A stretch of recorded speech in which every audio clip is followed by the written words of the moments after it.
All right. Hey, YouTube. If you can hear me okay, let me know.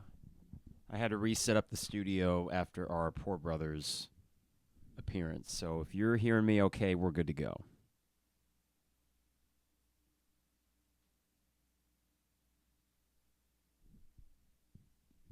All right. Thank you for joining me on a Sunday morning. I know it's kind of a random time, and I always bite off a little bit more than I can chew as far as, yeah, I'll start at 11 o'clock, and then I unload all the tailgate equipment, and I go for a run, and then before you know it, uh, it's 11:22 or whatever. So thank you for your patience in the YouTube feed. All right. Let me get on so I can see what you guys are saying. And we'll gladly take any of your feedback today so we can kind of make it a little post-game showy with your comments. So thank you all for joining us. And yeah, keep me posted on the David Braun era and how that's going for Northwestern. Barf.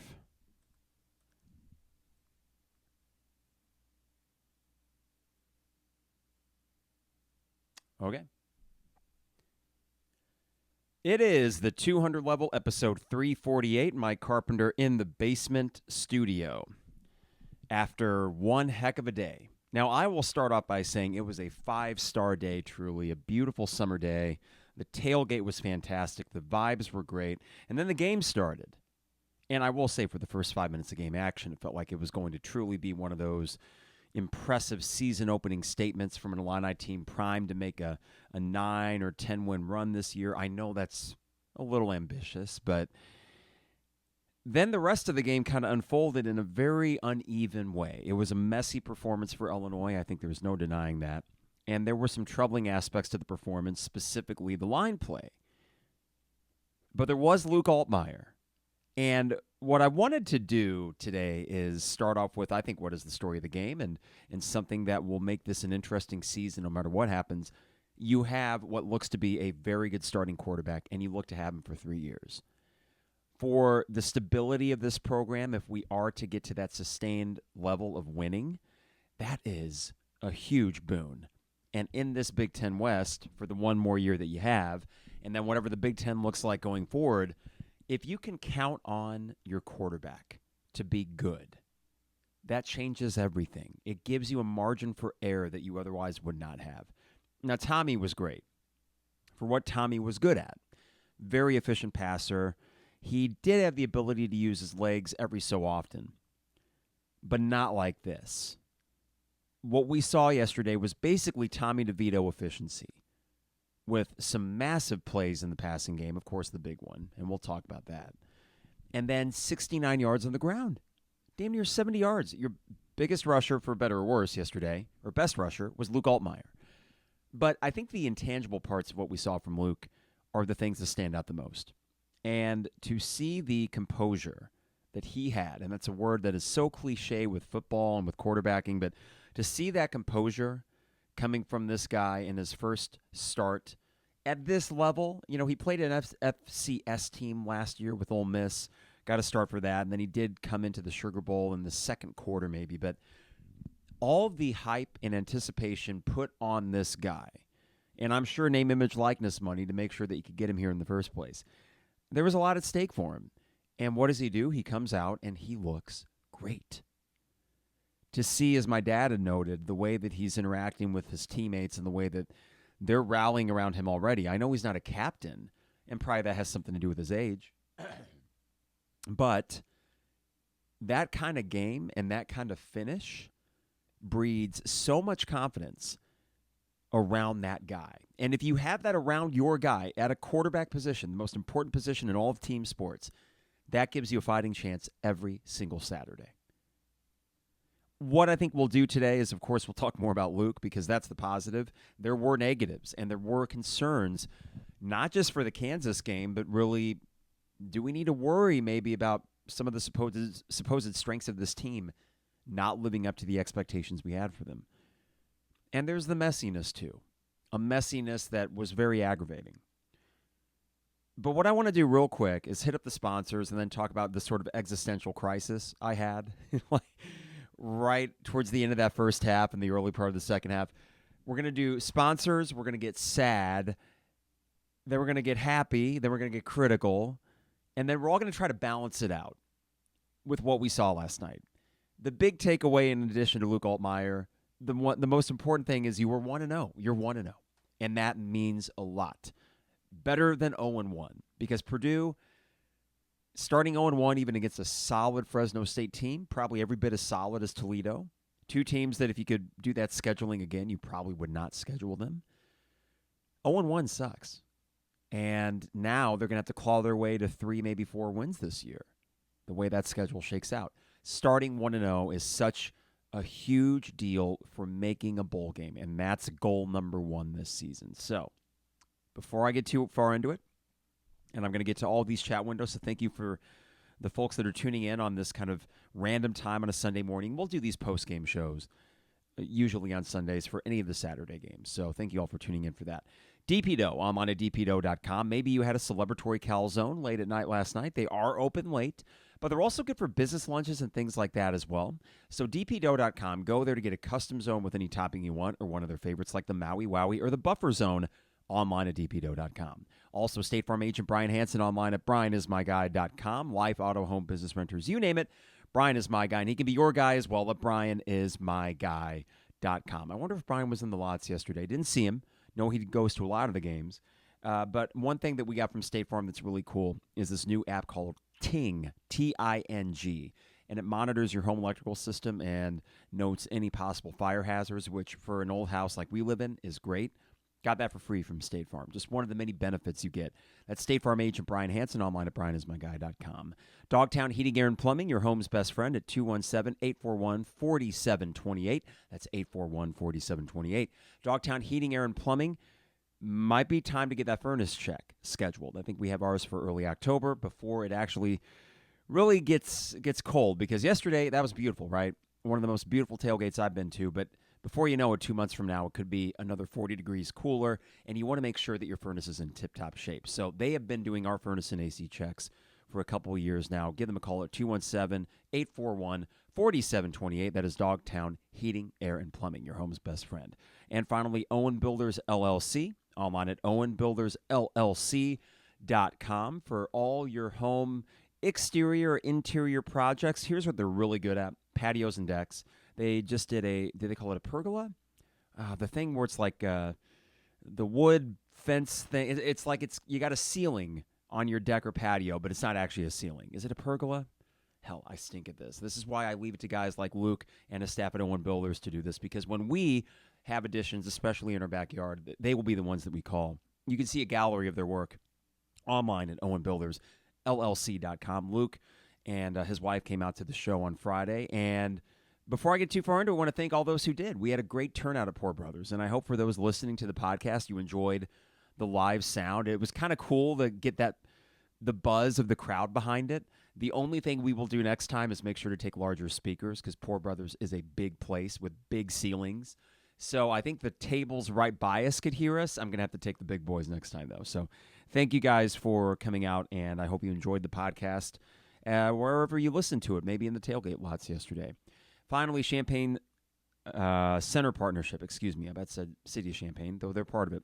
Champaign Center Partnership is hosting a Campus Town Street Fest on Saturday. There's no Illini games Saturday, so go to campus. If you haven't been in a while, this is a great opportunity to get down there for live music, great food, vendors. That's 1 to 7 on Saturday, September 9th in Campus Town. Campus Town Street Fest brought to you by Champaign Center Partnership, City of Champaign, and JSM Living. Champaign Showers Podcast Network, appreciate them, and appreciate you guys. Ratings and reviews have been helpful, and saw a lot of you in the tailgate lots yesterday. Okay, where to begin here? Chat window, I see you guys are lighting that up, and I appreciate it. I will get to those as we go through this podcast. I wanted to start off with why yesterday, for a good chunk of it, the game itself was frightening. And for long-suffering Illini fans, I think you might know where I'm going with this. We get in there, we start 7-0. It's feeling good. I think we hold Toledo to a field goal in the first drive. Then it's 7-6. And then it's 12-6 by the end of it. 12-7, excuse me. And with the messiness involved in that as well, my dad and I, and actually I shouldn't put my dad in this, it's probably more me, but I was too angry. I was starting to go down that really deep rabbit hole where I thought, uh-oh, I've seen this before. I've seen this whole story where I actually come in excited and I get the rug pulled out from under me. And you feel bamboozled, you feel like a fool. So what I decided to do is, in my mind, even if Illinois had won that game when it hit halftime, even if Illinois were to come back in the second half, it would have been a relief and not really joyous. And we had a whole tailgate set up, and it was getting dark, and it's like, okay, I'd rather just kind of watch this on the TV as I put things away in the tailgate. I have more space. I can move around if I get too pissed off. That's what we did. You know, we were one of those that left at halftime. We were not alone. And you can judge me all you want, and that's fine. That is totally your prerogative. But I did notice that my mind was starting to slip into the dark recesses of Illini football history, where you fear that this thing will never get right. And last year was such a enticing, tantalizing taste of what it's like when it can be good. And it'd be one thing if I were expecting 10, 11 wins every year, which you all know from listening to this podcast, that is not at all what I'm expecting, nor any Illini fan for that matter. I think like our expectations are pretty reasonable here. 7, 8 wins a year. We keep saying that, and I do think that's true. We would live with that. But last night at halftime, I started going down those 2002 and 2008 memory lanes and thinking, every time I've thought this program has maybe figured it out, they've screwed me over, essentially. Now, that sounds like kind of wallowing in self-pity, or it sounds pathetic, I admit. That can be fandom sometimes, where you go down this very depressing mindset, this tunnel that's hard to get out of, and for Illini football especially, we have been disappointed more often than not. So when it's 12-6, go out to the lots, watch the game. Now it's 19-6. And at this point, it looks pretty 19-7. Why do I keep saying that? 19-7, and it looks like this is actually not even going to be really competitive. And then the Miles Scott pick six happens. Now, in that moment, I think there's still 9 minutes left in the third quarter. There's a lot of time left, so it feels like maybe you're going to flip this momentum. Ultimately, you take the lead, and it feels like at this point that you're actually not going to cruise to victory, but first half was scary. We're going to live with this second half. And then Toledo scores to take the lead. And at this point, this roller coaster of emotions that happens, it was more muted for me in the second half because I kind of flipped that switch off that I had on before the game. The switch I'm talking about is true excitement and anticipation for this season, for this football program, and the idea that it had finally turned around. The second half, I was a more passive observer, just saying, get the damn win, and I'll do the existential concerns later. Like, I'll address them at a later date. When Toledo takes the lead late, and there's still, 3 minutes left on the clock, still thought you had a chance. But this is how we're watching the game. There's a delay of about 5-6 seconds from the TV stream to what's going on in the stadium. So Gene Honda, great voice, and it travels through Lot 31. He is sort of our Nostradamus. We're getting what happens before we actually see it from this voice of God booming and echoing from Memorial Stadium. And he has this great way of saying, 1st and 10 for the Illini, or does he say first down? I know that Jim Shepard had his own thing for first down, but whatever he says, we get into this habit. We also hear the NFL Films bell song whenever there's a third down, so that would give us a clue that we actually stopped him on second down, right? Anywho, we get the ball with 3 minutes to go, and our TV stream plays the third down play where all of a sudden it's 4th and 4. And we wait and wait and wait for any indication from the stadium as to what happened. And then we hear his voice, and it's got that kind of elevated excitement to it. And we did hear a bit of a roar from the crowd, too. And then we watch the play. And at that moment, and I don't want to overstate this pass and catch. I don't want to, even though it was one of the most phenomenal plays I've seen. And I don't think, Illini fans, and you can correct me if I'm wrong in the chat thread, that was up there its significance will be dictated on the rest of the season, right? As a play, though, that was up there.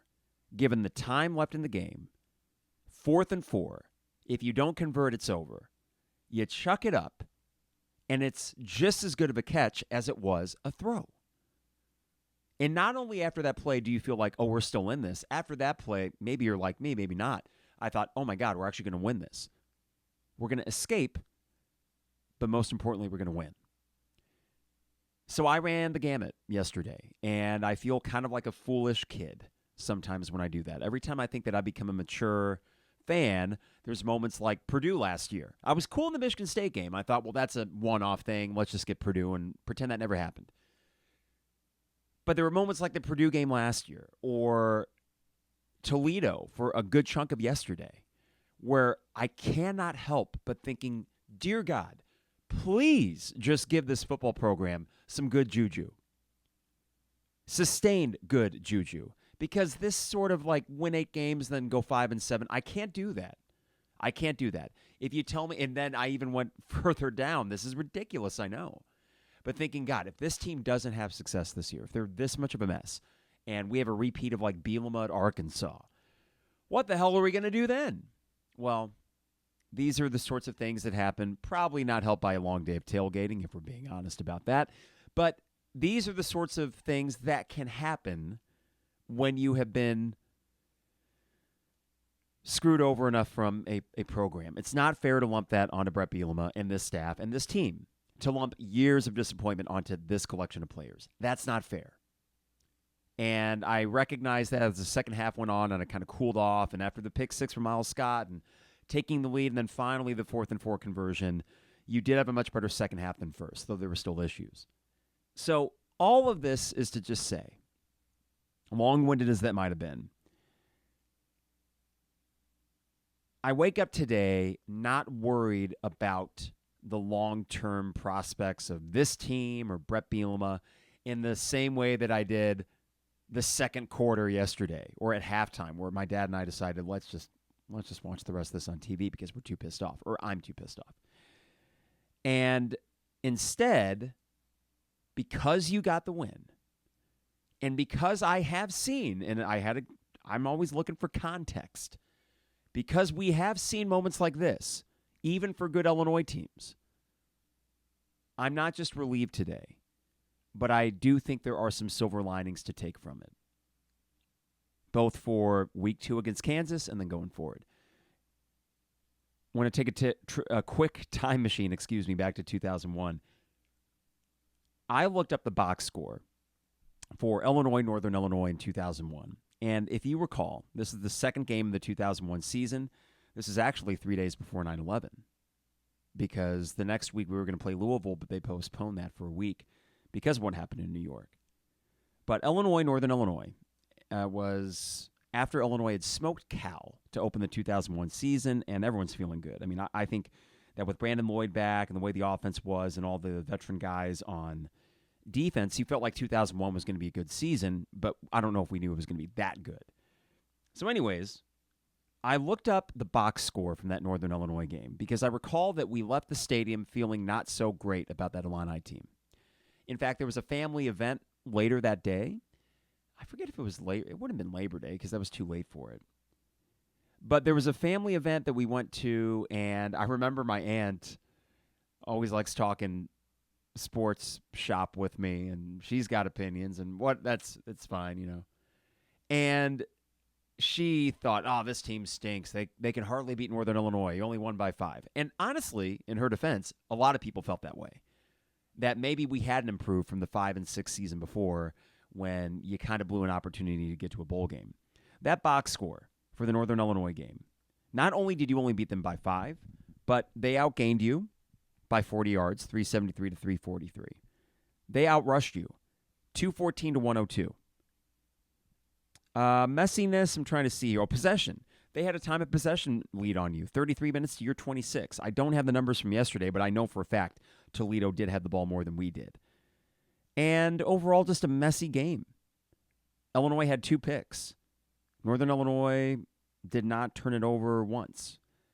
Don't have the penalty numbers here, I don't think. Actually, only 4 penalties for Illinois for 39 yards. So that was another story yesterday. 100 yards worth of penalties, unacceptable. But I looked that up because this morning I was trying to think of context for a troubling performance in many respects early in the season, only for that team to eventually find success. And we could argue that last night was that. I don't remember how good that Northern team was in 2001. I'm going to look it up real quick. Northern Illinois football 2001. They probably made a bowl game or something because this was maybe early on in the Jerry Kill era. No, Joe Novak. They went 6-5. MAC champs, they were not. Toledo, probably going to be MAC champs. Is the MAC a great league? Not great, but they have beaten a Big Ten team every year since 2009. One MAC team has beaten a Big Ten team every year since 2009. These things happen, is what I mean. These things happen where you play a lesser opponent, but you make enough mistakes to give them a chance to win. And there are far lesser opponents than Toledo, for week one especially. Wyoming last year, they don't compete with what we saw in Toledo this year. As good as we felt after Wyoming last year, you went into Indiana, and then you put all the mistakes on the field in week two. Silver linings. What if you were able to escape with a win, put all your mistakes on glaring display for the coaching staff to hopefully fix or at least rectify some of them before this Kansas game coming up, and then you're much more ready to go week two in what is going to be a tougher matchup against Kansas. The thing that I don't want to do is fall in this trap that just because last night parts of this team were downright bad, I don't want to take that and extrapolate that over the next 11 games and say that, well, we're kind of screwed. I don't know that for a fact. And in fact, I could even stay in the Brett Bielema era, not just the Indiana game last year, but think about how bad he played against Purdue later in the year. That Purdue game was a mess. Illinois was not right. And then the very next week, they're a play away from beating Michigan, a college football playoff finalist or semifinalist in Michigan. They rebounded. They bounced back. The first year with Brett Bielema, they bounced back after losing to Wisconsin at home for homecoming, got smoked. And at that point, we're wondering, are we going to win another game this year? And then they win 3 of their last 5. On the road against Penn State, on the road against Minnesota, and then Northwestern at home. Looking impressive in all but one of those games in the 5-game stretch. Rutgers was the one where they didn't look good. And at Iowa, they were fine, but Iowa was just a lot better than you were. So we've seen, even within the last couple of years, there are some eggs that have been laid by a Brett Bielema team. I would say last night was pretty much an egg laying from some of your strengths or supposed strengths. The D-line was bad. The interior of the offensive line, specifically, was bad. And that might be some new pieces, but you just didn't get enough push, and Altmeyer was getting hit way too much. So they beat you in the trenches like they did Notre Dame 2 years ago. I think Notre Dame went on to have a pretty good year. Maybe the MAC is sneaky great. I don't know. And certainly Toledo is historically one of the better MAC programs. Not maybe a great bit of scheduling whenever you schedule them in the first place. Would I rather a scrub team? Yeah, probably. But if you tell me, here are the options. You can beat a scrub FCS team 38-0. Or you can escape by the skin of your teeth against a MAC champion and hopefully learn some things and still get the win. I might take that option. Actually, not might. I will take that option. You're 1-0 regardless. Thank God for that, because this would be a very different podcast. You would not be seeing me trying to find, I keep saying silver linings. I mean, you're 1-0 for God's sakes, but this is a much more upbeat podcast than I thought I was going to record when it was halftime yesterday. Because after sleeping on it, I think, okay,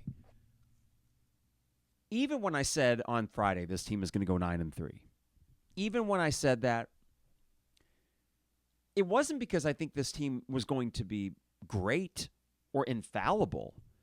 It was really because the rest of your opponents don't look great. There is a sliver of a chance that Toledo would finish in the middle of the Big Ten West. Are they better than Northwestern? Most certainly. Are they better than Purdue? Maybe. Close-ish. Could they beat Nebraska? Sure they could. Could they beat Minnesota? I don't know. The Minnesota team I saw Thursday night, I think they probably could. Now, if you want to compete for a Big Ten title, then some major things are going to have to get fixed from last night. And that's why, in a weird way, it's kind of unencumbering to think, man, we look sloppy. So now for the next few games, I can kind of take a step back and remind myself, wait a second. It's year 3. You have talent, but the discrepancy isn't so great that you're just going to waltz in and kick someone's butt. These are going to be competitive games throughout the year. So now just, okay, sit back Friday night, try to be relaxed. I will try. We will do a second half pod with Isaac and Trevor, so we'll have 3 of us here. And not overreact, because if there's one thing that my age has been advantageous for, and I know 36 is not like a wise old grandpa or something, but I have seen this enough to know, wait a second, pump the brakes, don't let the sloppiness inform your entire view on the rest of the season. If it continues, we got a problem. If it gets fixed, they'll probably still win 7-8 games. And maybe the 9-3 I'm talking about isn't out of reach because, again, Big Ten West. All right, I want to get to some of what you all are saying here in the chat thread, and thank you guys for tuning in on this morning. From TCR Brad, we're just going to kind of do a grab bag here. Driving home from last night's game, got you live in the car. And what's your go-to road trip snack and beverage? Coffee is the beverage, Brad, and the road trip snack is usually a trail mix of some kind. I know a lot of people like sunflower seeds, but having a cup just full of wet seeds is not my... And honestly, I would prefer to just eat the entire seed. So what I do is the trail mix sort of thing. Michael says, late night drive home, worth it. Great crowd, but strange vibe for a while. We were all puzzled by what we were seeing. Our preseason strength turned out to be a weakness, and our unknowns turned out to be the strength. Luke, Casey, Pat, and Isaiah. Let's start with the positive thing there, Michael. Your quarterbacks and wide receivers look good. I wish, it's one of those things. I picked Luke Altmeyer to be the pick to click, so that was a smart pick. I felt confident based on the lack of negative things trickling out through camp. It seemed like the coaches were trying to hold back their enthusiasm and not speak too glowingly when they were still trying to give us the idea that there was some sort of quarterback competition. We knew there wasn't, but they were, I think, trying to put on a good face for it. So when I picked Luke Altmeyer as the pick to click, I just thought he would have a good, clean game, and we'd walk out of there saying, yeah, he's good. But today we're waking up and thinking, wait a second, there was an it factor to Luke last night. It wasn't just that almost every ball he threw, minus the interception, was a good, catchable ball, right where the wide receiver needed it. He had this great sort of simpatico with his 3 wide receivers, and he spread the ball evenly. I think all of them had 5 or 6 catches. So that's very encouraging.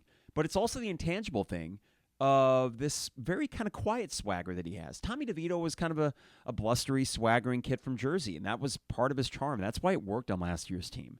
And it was really at a time when the program needed that extra juice from the quarterback because Brandon Peters was so lacking in those intangible things. Tommy had that in spades. I think Luke has it in his own way. He's kind of this soft-spoken Mississippi kid, born and raised on football. I was talking to Taz Nicholson's grandpa yesterday. He stopped by the tailgate again, which I love talking to him. It's been a couple tailgates that I've been able to do that with. And he saw him in high school in Starkville. And just imagining the brand of high school football down there, I went to Urbana. So Urbana High School was not really a football powerhouse by any stretch. And they didn't even have a team for the last couple of years. I think they do this year, fortunately. But it's this sort of kind of mythos that builds up around a starting quarterback in a southern state where football rules all, and he was a highly regarded recruit, and there were circumstantial things that kept him from being the guy at Ole Miss, and that's okay. It didn't freak me out thinking we got someone else's scraps when he got Luke Altmeyer. What intrigued me was that you got him for 3 years, and I said this on Friday, at least off the air and maybe on the air. What if he's good? Like, what if he's really good? Not only does that change your trajectory this year, but now you got a face for the program. And as much as I like Johnny Newton and Keith Randolph, even though they were not great last night, much as I like them, D lineman is the face of your program. That doesn't sell tickets like a quarterback does. Kurt Kittner is the reason that you went from 1999 to 2000 to 2001, finally getting sellouts in that stadium again. Kurt Kittner. And sure, Brandon Lloyd and Rocky Harvey helped. Walter Young. Defense, I love Bobby Jackson and Muhammad Abdullah as your safeties. I love those guys, and Eugene Wilson a corner. They were not selling the tickets. Kurt Kittner was what sold the tickets. Luke Altmeyer, redshirt sophomore that can be here for 3 years. That's your debut? That's pretty exciting stuff. I think that's the overriding thing today, everybody. I mean, we can nitpick, and we will, aspects of yesterday's game because there is criticism to be levied, and there are concerns that need to be addressed. But one concern is not perhaps what was your biggest concern entering the season. And the concerns that you do have are all in areas that you saw much better performances last year. It's like it flipped, as Michael said here in the chat thread. The unknowns are now the knowns. So we think with Luke Altmeyer. And man, that was promising. And then the knowns last night were kind of nowhere to be found sometimes. But you're right, Michael. The QB and wide receiver combo is very exciting. From Joseph, honestly, after a night's sleep, I think the defense played better in the second half. I'd agree with that, Joseph. Obviously, still wasn't 21 or 22 defense, but better. I think that the play calling, or I should say the overall scheme yesterday from Aaron Henry, was a lot like the Mississippi State game where they kept sending 8 back. They only sent 3 to the quarterback, and they just had 8 drop. With Mississippi State, it was because they knew they were going to pass left and right. And you basically kept them in front of you, and they only scored 1 touchdown, right? In this game yesterday, I think they were probably a little bit overly cautious, thinking we need all these guys back to contain. But what they didn't account for, Jaquez Stewart, if I get that name right, good running back. He looked really sharp last night, and they were really gashing us up the middle just as much as they were outside. Because I think we were probably being a little bit too passive. So they're going to have to make an adjustment because I would assume that Jalen Daniels does play for Kansas on Saturday. From Anthony, I think we're lucky we don't have a QB that loses his head. Anthony, after that pick that he threw, Luke was great. That's really important. There wasn't that sort of downward spiral that you've seen with previous Illini quarterbacks that, they're cruising, and then the first mistake, they just don't recover from that. You saw him recover immediately. All right, also from Joseph, if there's one thing I'd like to believe in, it's that this coaching staff will fix the mistakes. Also, I think the DL performance from yesterday was fluky. On that note, Joseph, I hope so. I got to think it is because there's way too much tape that shows that these 2 guys on your defensive line are really, really good. So what the hell happened yesterday? I don't know. But will they be better against Kansas? I think. Eventually, Johnny Newton and Keith Randolph have draft stock on the line here. They have millions of dollars on the line. They can't do that for their own individual futures. They can't afford to perform like that. The PFF grades came out last night for Illinois, and Johnny Newton's not on the top 20.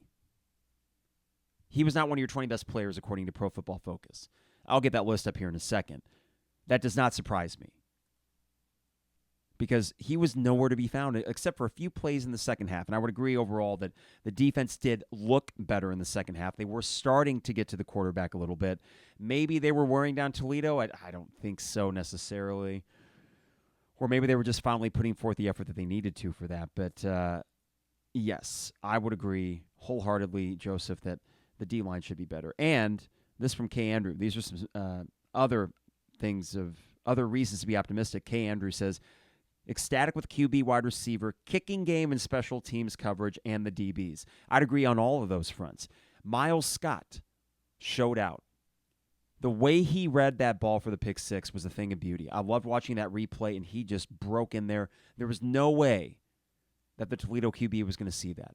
So expertly done from a kid that's getting his first start at free safety, a position which is already huge for this defense. And that play, you don't win without that play. I know that's obvious. You don't, I think, even really make this a competitive game without that play.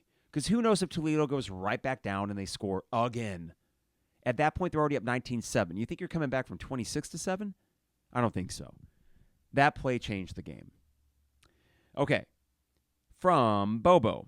Good, tough game. Defense struggled most of the game, but I'm still pumped for the season. So Bobo's still feeling good about it, and we'll talk more about our expectations for the rest of the season. Okay, let's see here. Joseph, about the DBs, especially young DBs, the inexperienced ones played the best.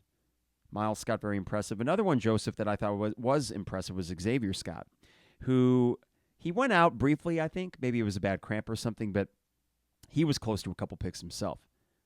From Kirpnos, Toledo was a tough opponent. Great team in adversity to face in week 1. Clean up some penalties, and we win that by 2 scores. This is what drives me crazy, Kirpnos. I make the prediction of 31-16, thinking that the defense was going to give up some points, but it was going to be 1 touchdown, and then they'd hold for 3 field goals. And go figure, of course, the Toledo kicker, first game, he makes his frickin' field goals yesterday. Very, very annoying. Anywho, 31-6 very well may have happened if you had not elongated those drives by stupid penalties on defense. I don't know what the taunting was by Tariq Barnes. Or I say taunting, unsportsmanlike conduct. I'm going to assume that he said something. Now, to me, that doesn't offend me to my core. I think these guys should be able to talk trash to one another. Dear God, it's football. How soft must we be? These guys are like high-octane individuals. They got to let some steam out. Talking trash is the least of my concerns. But nonetheless, Tariq is old enough to hopefully know that line and not get penalized for that. So that was disappointing, and that led to, I think, a field goal drive later. There was the absolutely just crushing penalty, the roughing the passer from Akis. You know, it was one thing that my pick to click on defense, Seth Coleman, didn't really have a great game, and neither did Akis. Your outside linebackers just were really nowhere to be found when you needed them to make a play. And then you had Toledo stopped. And they ended up scoring a touchdown to take the lead. So that can't happen. But Kirpnos, clean up some penalties, win by 2 scores. I would agree with that. I really would. And if it is as easy as just fixing those penalties and playing better at the lines, those are things that I think you can fix because, 1, we saw this team get better at not committing penalties as last season wore on. And 2, we saw the lines play much better last season as well. Okay, from Eric, positives. Altmeyer and wide receivers, young secondary showing up. Agreed. Negatives. O-line, Chrysler pass blocking, it was bad. You're right about that. The right side was bad. Interior run blocking, D-line underperformance. Now, correct me if I'm wrong, chat window, but didn't they put Isaiah Adams at right tackle at some point in that game? Pretty sure they did, and I think that was confirmed by Jeremy and Joey last night. It'd be interesting to see if that is a quick change they make because those are your 2 best tackles, and in a way, the idea of having a really strong left side makes sense, but if you want to balance it out, then yeah, move Adams to right tackle and then figure out the interior a little bit piecemeal. But yeah, Chrysler was not great. That is for sure. Okay, let's see what else we got here in the chat window. I'll try to get as many of these as I can. Let's see. The official attendance, just over 48,000. That's impressive. So Bobo posted that. From Joseph, if anything, I think yesterday might prove that this team is different. A previous Illinois team loses this game by 20. They were able to still get punched in the mouth and win. You know, to that point, Joseph, I heard Joey make the comparison to the Rutgers game in Bielema's first year and the way that you lost that game. You did have the ball with a chance to go down and win late, but no one felt good about it. That was a game that just you weren't there for whatever reason. You were getting pushed on the line, and yeah, it was pretty similar to what we saw with Toledo. You could argue this Toledo team is better than that Rutgers team. So if we are to take solace in something, I think we could in that this team found a way to win a game where they did not play well. They will play better than that, right? If they don't, yeah, I guess we could find ourselves to a 5-win season, and that's a problem. But track record and history suggest, with all these veterans, they will play better than that. Doesn't mean great, and it doesn't mean infallible or without flaws, because they have those, and they will probably not fix them all, right? This is not a college football playoff caliber team, nor does it have to be. But I do think they play better than that on the whole. All right, let's see here. Michael says from the East Stands, in person, the crowd looked awesome. Michael, we sit in the West Main, and yeah, the stadium looked great. The East balcony is always going to be a work in progress until we get true sellouts. And we used to sit the East balcony back in the Turner era for at least a few of those years, and we had fun up there. It's a great vantage point. I know that the concourse up there is kind of old and rickety, but there's a charm to the east balcony. I think that if you were the opponent in Toledo and you're looking up at the stadium, the west main and the west balcony are full. The horseshoe looked really full, and the east main looked pretty darn full as well. So I thought that the crowd was great last night. I give the school credit for at least we went around to one of the side entrances. Getting in was not a problem. I think the game day experience is on the whole very strong. It's getting better and better. And in the lots, there was a buzz. If you beat Kansas, the buzz for Penn State is going to be whoa. And we'll talk about Kansas on Tuesday with Harry Black. I'll save that for a couple days from now. But I do think that overall the game day experience was top-notch. It's getting better, and I got to give credit to the athletic department and Josh Whitman for taking the lead on that. I think they want to make sure about that. Okay, biggest home crowd for an opener since 2010, which is impressive. Anthony says, I was getting Illini angry. Anthony, I imagine that was to my little diatribe about the sort of existential depression and funk that I was in at halftime. Yeah, Illini angry is a good way to put it, because it's an anger that is specific to Illini fans that have seen this story before. Thank God you stuck out the win, because I feel overall good today, and that's the beauty of get the win and move on, and then hopefully fix things. This is why you're paying Brett Bielema the big bucks to fix what ailed you yesterday, which were many things. From TCR Brad, one massive question, how to improve from 90th S&P on offense. Lunny's scripted first drive was great. He's really good at that. But quickly fell back into old habits. Here we go again. To that point, Brad, I still liked Lunny overall yesterday, with the exception of the 4th and 1, where you just ran it up the middle again. It didn't work on 3rd and 1. It didn't work on 4th and 1. And I think that at that point, just line up Altmeyer and do a QB sneak. It worked for Tommy DeVito last year pretty well. Keep it simple. It was less than a yard. You should have been able to get it. The other side of this could argue that, okay, he called a simple play that you should be able to execute. That's true. So it is a mix of, I wish he were more imaginative on the 3rd and 4th and 1. You got to convert there. It was right in front of us, too. I mean, there was no push on either of those runs. So, yeah, get more creative, but then also, good God, offensive lineman, get the job done. This is a relatively green Toledo defensive line, and the offensive line was just not good yesterday. I mean, that was what I was getting pissed at. If you're asking me what specific parts of the game, of the performance, were pissing you off, it was the line play. Because that's just effort. At a certain point, isn't it? If technique is all the same, and I think that they're being coached well enough in terms of technique, then get your butt off the line when the ball is snapped. There was one moment where Newton was jogging back, and he got flagged for an offsides. I was ready to walk out then. I was so, what's the term, Illini angry, as Anthony said. I was so Illini angry at that moment, at our best player. Get your ass on the line of scrimmage. What is this? So, yeah, I do feel, I don't want to say justified, but even though we won, and not being the only one to leave that stadium, there were enough moments in that game to be like, you've got to be kidding me. Now, I'm going to shelve that anger. See, starting to bubble there. Going to shelve it, but recognize that it's coming from a place of genuine concern in areas that they got to fix. I think they can, but they have to. Otherwise, that kind of thing is not going to get it done. Even in a weak Big Ten West, that kind of thing is not going to get it done consistently enough to feel good about this season. Okay, this is from Illini Leaves. Rough night, but 1, double-digit comeback. That is true.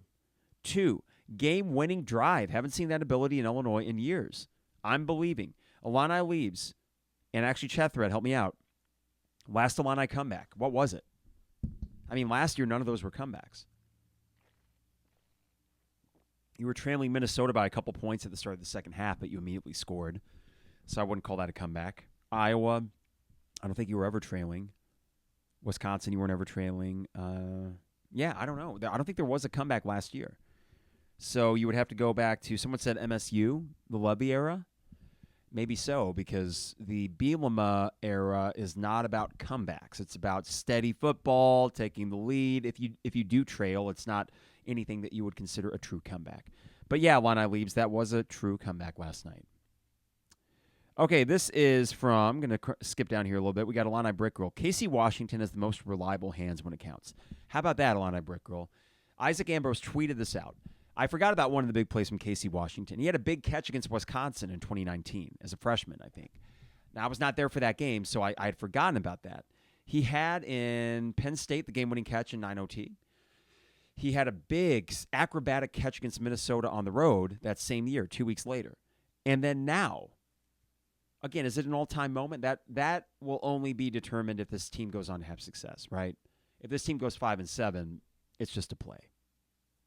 But if they go on to 7-5 or have a good season, we can look back on that and say that was a moment. As it stands right now, that was just one of the best plays I've seen in a long time. I mean, holy crap. That was pretty awesome. And it gets better and better as you watch the replay. I mean, when I saw Luke Altmeyer get hit from his right, someone was coming up top. From his left, someone was coming low. And if you've ever seen the movie Not Another Teen Movie, which is one of those parody movies, kind of like a Scary Movie or Naked Gun, Airplane, like a joke a minute kind of thing. It's surprisingly good. I haven't seen it since it came out in the theater. But there's this one scene where the quarterback throws to like a special needs kid who's playing football. It's like a feel-good story. And then this kid gets a touchdown, but then two guys come in and tackle him and literally decapitate him in half. That crossed my mind when I saw Luke get hit on that throw.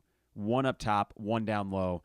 He took the hit. He somehow is still alive. He got the ball perfectly placed to Casey Washington. That's incredible.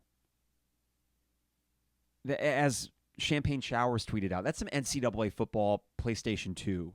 Just chuck it up and hope for the best kind of stuff. And it worked. Pretty incredible.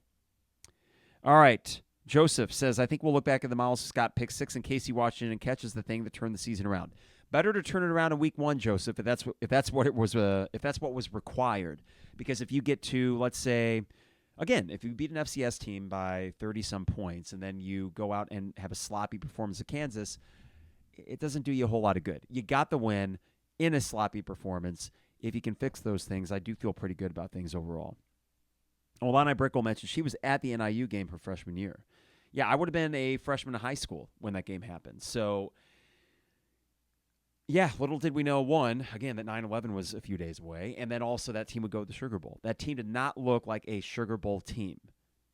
And I know that in the Sugar Bowl, they didn't look all that great. The Big Ten was relatively down that year, but still, that was a really good Illini football team, and they did not really show out for that Northern game.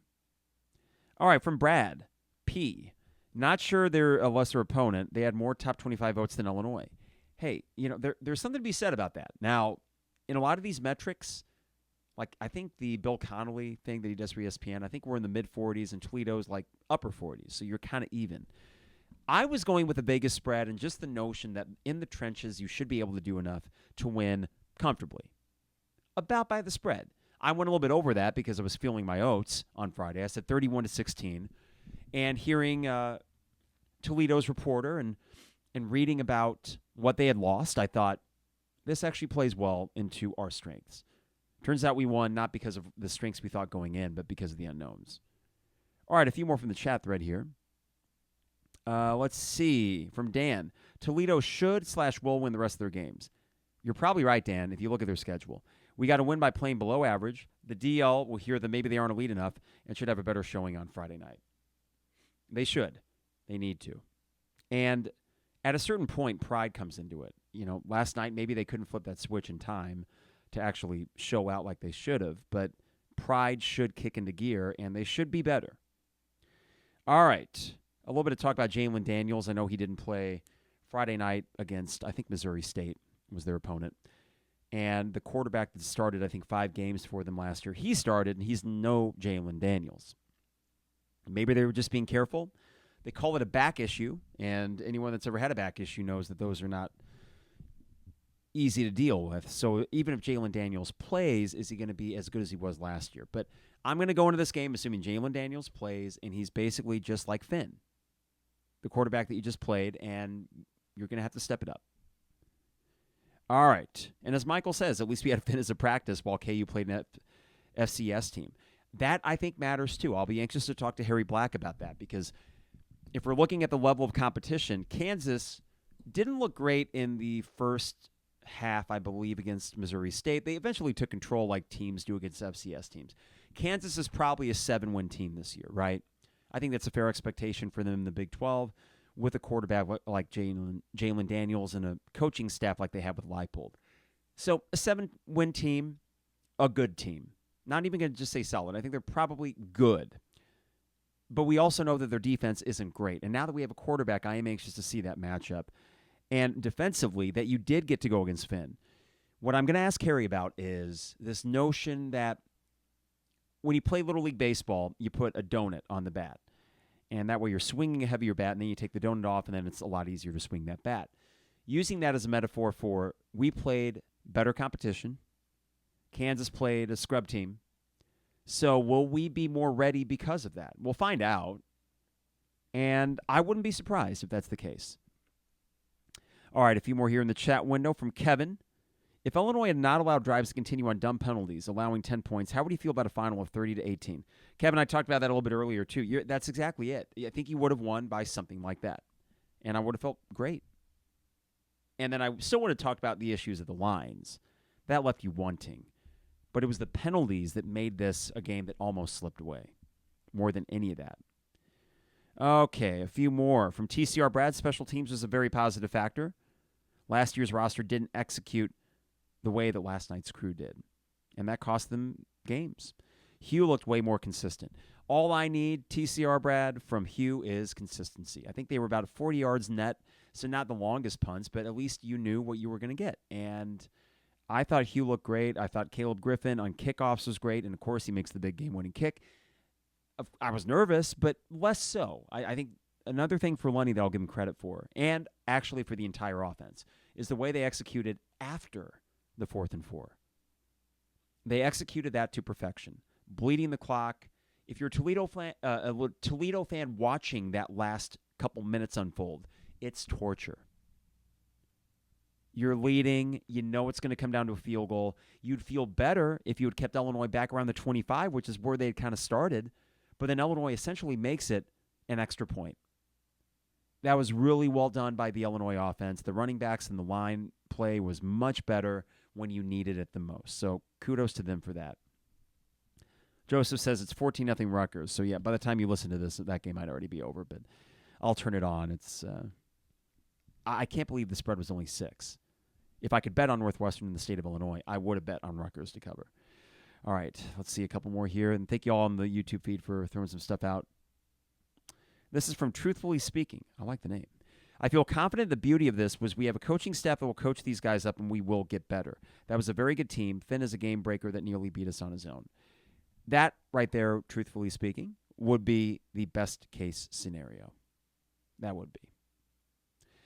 All right, before we close out today, I want to give you a little clue as to what. Sorry for all the misspoken words today and my voice quality too.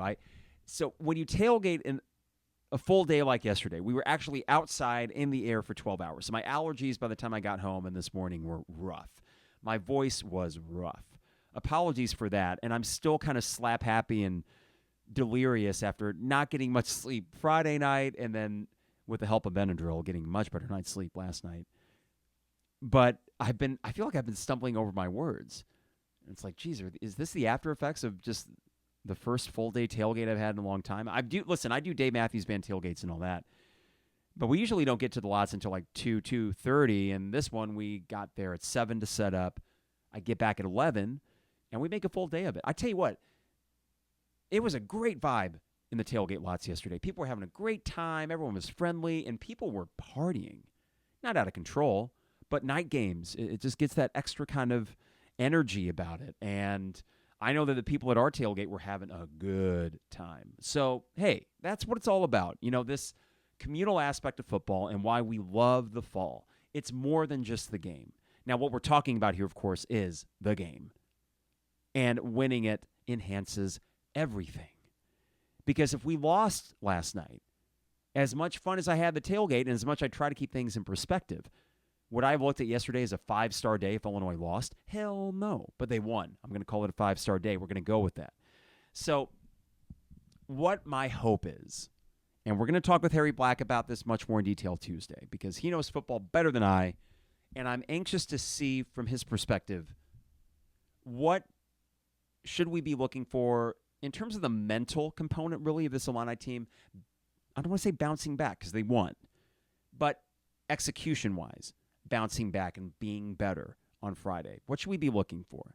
We'll talk to him about that because, man, if you were to win Friday, and I imagine the spread's going to be like Kansas minus 3.5 or 4.5, something like that, under a score. If you win Friday, which I don't know if I expect us to at the moment, I think there's enough issues to clean up. But if you did, that Saturday against Penn State, it's almost gravy at that point. It almost is, because worst case, you'd be 2-1 after that.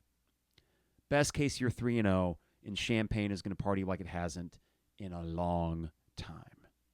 Since 2007, right? It's possible. It's there for them. And it's there for them because they made a couple of absolutely huge plays yesterday. You have a quarterback. I think we can say that, and we should be excited about it. Don't be scared to say we got a quarterback. Don't worry about, oh, well, he might. Listen, any quarterback and any team can get hurt. Of course, there's that concern. But everything that you want in a quarterback, he exuded, and he showed last night. So I am really excited about that. Are there more positives than negatives? By a few, yes. Chiefly because you were 1-0 and not 0-1.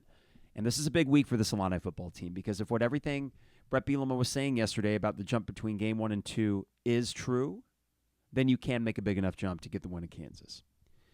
All right, real quick, I'm glad you brought this up, K. Andrew. Schadenfreude only works when we win for me. Does no good when we lose. So the best thing last night was making me feel good about Walters, Kane, and Patterson losing yesterday. We need to talk about Purdue losing yesterday. Fresno State is not a bad team. Again, they're probably every bit as good as Toledo. Ryan Walters, in his debut, his defense was gashed. Now, our defense wasn't all that great either. But we'll see as the year goes on, is Toledo or Fresno State a better opponent? Or, more importantly, are you better than Purdue? I think you probably are, right? So I'm not as worried about that. I'm not rooting for Ryan Walters. I'm not. I'm sorry. The whole cutesy, we're the cool young coaching staff thing, I'm not into that. And yes, I took great joy in that, K. Andrew, and I thought, man, if we just come out and make a statement tonight, just play really good, sound football, I'm going to feel even better. Well, they didn't always do that last night, that's for darn sure, but Illinois did get the win. So I agree, K. Andrew, Schadenfreude, the joy in others' misfortunes only works when you get to celebrate yourself. One more from Bobo. Luke Altmeyer performed better than all 5 other Big Ten West QBs who have played so far in Week 1. 100% Bobo. And we know the 6th one that you'd be talking about is from Northwestern. That's not a concern. But Mordecai for Wisconsin, he was fine against a lesser opponent. I mean, what is Buffalo projected to be anyways here? Buffalo football Athlon preview. Good old Athlon always helps out. Buffalo Bulls go up there. I think Wisconsin won by maybe a couple scores by the end of it. I don't have that on me right now, but it looks as if Buffalo is just kind of not all that great. They're predicted to finish. Let's see here. No, they don't really say, do they? Win total at 6 set by College Football News, so they're mediocre. Wisconsin didn't look great yesterday. Iowa looked fine, but I think there was a special teams touchdown in there. Cade McNamara was fine. He was better than Petrus. We can say that, but that's like the skinniest kid at fat camp. That's not really saying much. So, yeah, Altmeyer looked the best of the Big Ten West QBs. Did any Big Ten West team look so good as to where you think now, oh, well, we can't compete in this division because of one iffy performance against Toledo? No, I don't feel that way. So we move onward and upward. We are 1-0. That's what is most important. Wisconsin did win 38-17, so it was close, and then they pulled away. ESPN matchup predictor, according to Bobo, has Illinois as favorites at Kansas, 58.7%. Okay, interesting. There was one thing I saw on Twitter. There's this analytic thing, and maybe it's based on S&P. I forget who does this, but had Toledo actually as a 1-point dog going into Saturday's game. So that was much more accurate than Vegas. I will be interested, though, to see the Vegas spread on this. All right, we'll be back Tuesday with Harry Black. Now, we don't do those live because I Zoom with him, so I will get that up on Tuesday evening after him and I chat. Friday, it will be me, Isaac, and Trevor live from the basement for the second half of that game. Excited for that. What the heck? Football's a weird game. It is difficult to always say, well, what happened this week means that this is what's going to happen next week. We can't say it that easily. We've seen way too many times that a bad performance can be followed by a good one. If that is the case, then you can beat Kansas and start off 2-0. And like Bobo says, we should find out later today on Sunday what that spread is. Before we get out of here, got to thank DP Dough online at dpdough.com for all the best deals and prices, dpdough.com. State Farm agent Brian Hansen online at brianismyguy.com. Life, auto, home, business renters, you name it, Brian is my guy, and he can be your guy as well. Dogtown Heating, Air, and Plumbing, your home's best friend. Give them a call today at 217-841-4728 and get your furnace check scheduled with Dogtown Heating, Air, and Plumbing. And finally, Owen Builders LLC, online at owenbuildersllc.com for decks, patios, outdoor, indoor, kitchen, bathroom, home additions. These guys are great. You can check out their gallery online at owenbuildersllc.com. And finally, the Campus Town Street Fest is Saturday. Don't miss it. Weather looks great from 1 to 7 o'clock in the heart of Campus Town. Live music, food, vendors, and all of that brought to you by the Champaign Center Partnership, City of Champaign, and JSM Living. All right, thanks to Champagne Showers Podcast Network. Appreciate Boswell heading out on Friday to Poor Brothers. We will do more of those live podcasts. We had a great time. We'll keep you posted on dates and locations for that. And we will be back on Tuesday night with the inimitable style of Harry Black. Excited to talk about this game and the upcoming one against Kansas with him. In the meantime, everybody, enjoy the rest of your 3-day weekend. Illinois is, most importantly, 1-0, and I think we got a quarterback. And that's a good thing. So have a great Labor Day, and we'll see you in a few. It is the 200 level.